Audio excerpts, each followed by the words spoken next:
સુરત શહેરમાં zone 2 LCBને information મળી હતી કે સલાબતપુરા પોલીસ સ્ટેશન વિસ્તારમાં એક જગ્યાએ MD ડ્રગ્સ એનું મુદ્દામાલ પડેલો છે અને જે આરોપી છે જે આ મુદ્દામાલનું પોઝિશન રાખે છે એનું નામ મોહમ્મદ અસલમ ઉર્ફે મારિયો પઠાણ કરીને છે. એ સલાબતપુરા પોલીસ સ્ટેશન વિસ્તારના ઉમરવાડો કરીને જે એરિયા છે એમાં એમાં રહેતો હતો.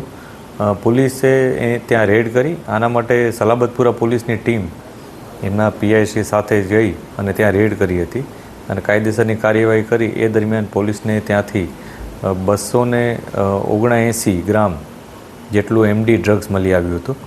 આ ડ્રગ્સની કિંમત 27,99,000 રૂપિયા જેટલી થાય છે. આ ઉપરાંત ત્યાંથી મોબાઈલ, થોડી કેશ રકમ આ વગેરે મળી આવ્યા હતા. એમ કરી અને ટોટલ 28,65,000નો મુદ્દામાલ ગઈકાલે પોલીસે કબજે કરેલ છે, જેમાં મોટા ભાગનો હિસ્સો કે 27,99,000નો MD ડ્રગ્સનો હિસ્સો છે. આ ડ્રગ્સનું પોઝિશન જેની પાસેથી મળ્યું છે એ મોહમ્મદ અસલમ ઉર્ફે મારિયો, એને પોલીસે અરેસ્ટ કર્યો છે. આ ઉપરાંત એનો ગુનાહિત ઇતિહાસ પણ અમે તપાસી રહ્યા છીએ.